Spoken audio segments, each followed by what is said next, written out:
大陆都没人敢。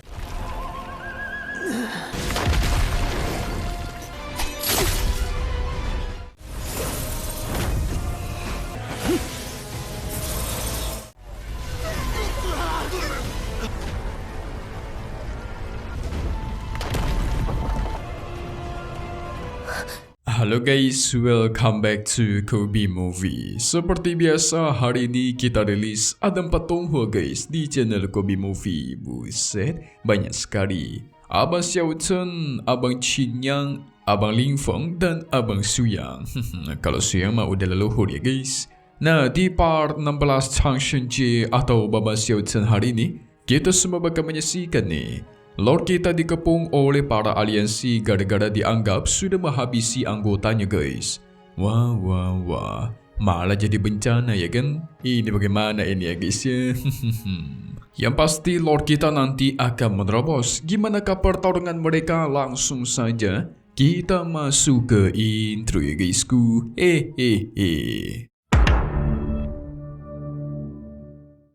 Sang wanita bercadar dan yang lainnya menghilang gara-gara formasi di sana yang aktif mereka terhisap ke dalam lubang hitam gitu guys. Si Xiao Chen yang mencoba mencari-cari mereka tentu bingung. Kok tiba-tiba hilang ini orang-orang ya? Xiao Chen dihadapkan dengan patung batu yang mengerikan.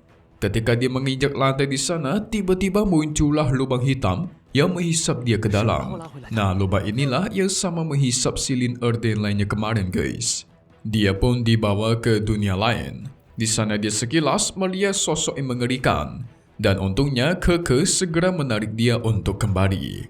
Wah, ada apa di dalam ya? Seram sekali. Merasa kalau tempat ini cukup aneh, Xiao Chen pun memutuskan untuk pergi dari sana. Tetapi tiba-tiba muncullah Raja Singa Naga yang dibawa oleh ketiga Raja Kerangka guys. Nah, mulai berulah nih mereka nih. Si Raja Singa mengejar ketiga Raja Kerangka gara-gara mereka mencuri telurnya. Nah lo. Xiao Chen membantu dengan menyerang sang Raja Singa Naga. Tetapi jadi dia yang sekarang malah dikejar. Raja Singa ingin melahapnya, Keke pun muncul dan melindunginya. Mereka menginjak formasi di sana dan semuanya pun terhisap ke dalam. Tapi ternyata itu semua adalah akalnya si Xiao Chen guys. Segera tiba-tiba mereka pun keluar dari sana. Xiao Chen tentu kesal. Gara-gara mereka bertiga ini hampir aja menemui ajal. Masalahnya telur naga ini sangat menarik dan sangat mahal. Jadi pasti juga bakal menarik perhatian para musuh lain. Sehingga mereka memutuskan untuk bersembunyi dulu. Mereka pun mencari tempat untuk bersembunyi dan sampai ke sebuah reruntuhan kuno. Ketiganya disuruh mengubur telur naga untuk menyembunyikan sang telur biar aman. Tetapi apa yang mereka temukan? Tiba-tiba lantai es di sana pun mulai retak. Waduh, ternyata ada ruangan di bawah tanah guys. Es di sana pun pecah dan mereka semua terjatuh ke bawah.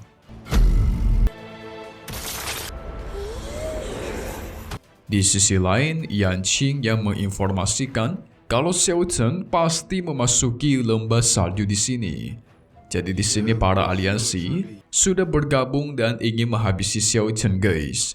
Gara-gara mereka mengira Xiao Chen sudah menghabisi anggota sekte mereka. Yang dimana itu semua kan fitnah. Kita beralih lagi ke tempatnya Xiao Chen berada. Dia yang pingsan dan tidak sadarkan diri. Sang Raja Kerangka mencoba membantunya dengan kekuatan mereka. Keke juga gak mau ketinggalan guys. Menggunakan pohon kecilnya untuk mengalirkan energi telur naga ke tubuh Xiao Chen. Membuat dia akhirnya tersadarkan diri dan tuar. Sungguh dahsyat khasiatnya ya. Di mana energi telur naga membuat dirinya semakin kuat.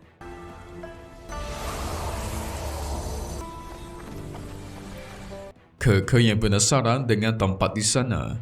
Dia pun terus menelusuri tempat itu dan menemukan istana bawah tanah gunung salju gitu guys. Dengan rasa penuh penasaran, Keke mendekati ke tengah istana itu. Dan dia terkaget bukan main mengambil langkah mundur. Wow, apa itu? Sementara itu, Xiao Chen yang masih menyerap energi sejati dari telur naga. Telur naga ini bisa dibilang cukup hebat ya guys. Tidak hanya mengusir hawa dingin di tubuhnya Xiao Chen, tetapi juga membantu dia menerobos ranah. Wadidaw. Xiao Chen pun mengalami penerobosan luar biasa yang membuat dia seakan-akan terlahir kembali. Dan sekarang dia mencapai ke alam transformasi tahap 6. Mantap. Tapi tiba-tiba mereka mendengar suara Keke yang berteriak. Xiao Chen segera menghampirinya, melihat Keke dengan rasa takut. Dia menjelaskan ada sesuatu yang sangat mengerikan di sana. Di tengah altar terdapat makam yang terbuka gitu guys. Awalnya Xiao Chen mengira kalau ini adalah bekas orang yang terlahirkan kembali. Tetapi ketika dia mencoba mendekati makam itu, dia melihat ada jejak darah gitu guys. Xiao Chen seakan-akan mengenali darah ini. Ditambah darah itu belum kering sepenuhnya. Yang berarti sosok ini belum pergi lama nih. Mimin curiga dia adalah kulo guys. Karena kalau dari belakang kelihatannya mirip.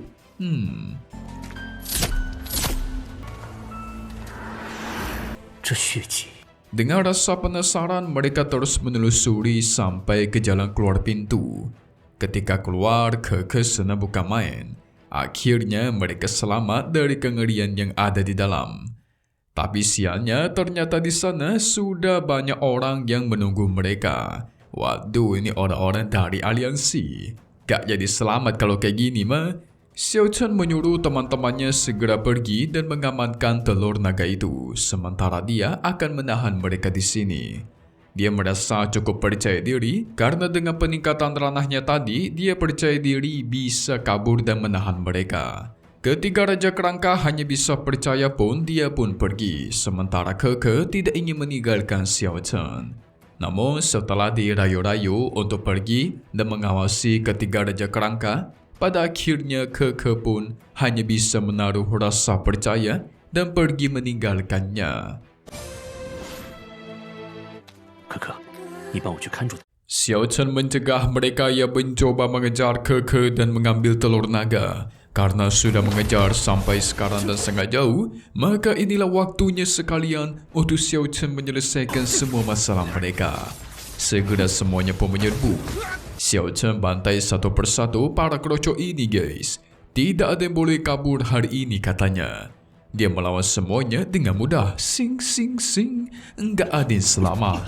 Tetapi masih ada para ketuanya guys ya. Sang ketua menerjang dengan pasukan tambahan. Terjadilah pertarungan sengit di antara mereka. Mereka di sini kesulitan lolos dari cakramnya Xiao Chen yang sangat cepat. Apalagi ketika mengetahui dia sudah mencapai ke alam transformasi tingkat 6. Si ketua kaget bukan main. Tapi sial, ketika dia mau dihabisi, tiba-tiba Yan Qing datang menyelamatkannya. Si Yan Qing sempat bingung, kenapa dari waktu kurang sebulan aja, Xiao Chen itu udah meningkat sampai setinggi ini. Selain Yan Qing, ada juga ketua Wang Tong yang sangat kuat. 3 aliansi besar sudah bergabung untuk menangkap dan menghabisi Xiao Chen. Jadi dipastikan hari ini bakal jadi akhir hayatnya. Begitulah percaya si Yan Qing. Ya, kita lihat saja nanti ya. Xiao Chen tidak takut. Malahan dia pengen sekalian mengetes kekuatan barunya nih. Penerobosan ranah alam transformasi jiwa tingkat 6. Kira-kira sekuat apakah dia sekarang ya? Segera pedang emas dikeluarkan untuk bertarung. Jadi mereka bertiga mau dijadiin sebagai bahan latihan buat Xiao Chen guys. Auto tersinggunglah mereka ya kan? Segera pertarungan pun dimulai. Xiao Chen benar-benar melawan mereka bertiga sekaligus. Hanya Wang Tong doang yang belum turun tangan. Serangan pun terus dilancarkan. Adu kekuatan tidak luput dari pertarungan ini. Yan Qing cukup kuat beradu melawan Xiao Chen sampai mementalkan dia guys. Pada akhirnya Wang Tong turun tangan dan terus melempar pisau kecilnya. Lawan 3 itu memang gak mudah. Setiap si Xiao Chen lompat dan berpindah tempat, kemanapun itu pasti diserang guys. Sampai pada akhirnya dia terkena ledakan dari Yan Qing, ditambah dengan serangan pisau yang menusuk ke dadanya dan tuar. Lemparan pisau Wang Tong mengenai tubuhnya Xiao Chen. Sangatlah hebat. Mereka mengira kalau Xiao Chen sudah pasti meninggal ini dan ingin pergi mencari ketiga Raja Kerangka Naga.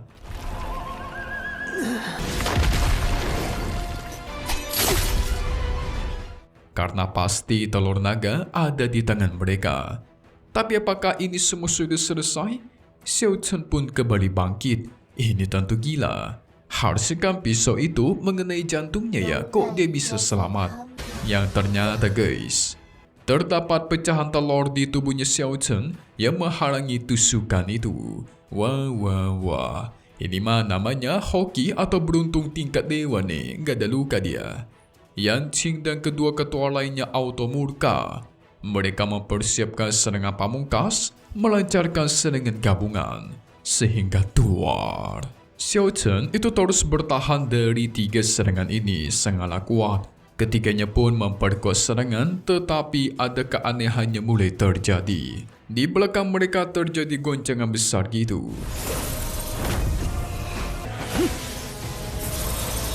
Dan muncullah sosok naga giok salju yang terbangun dari tidurnya. Waduh, besar banget pula naganya. Ini bencana ya guys ya.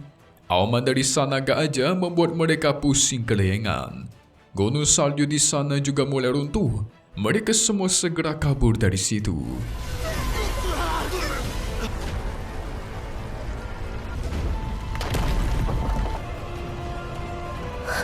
Ada yang terkubur es salju di situ, sementara Yan Qing terjatuh gara-gara batu es di sana yang mengenai tubuhnya. Kelihatannya dari sini nggak disadarkan diri. Bahkan si Xiao Chen sendiri, Yan Qing pun sama. Wah, gimana ini guys?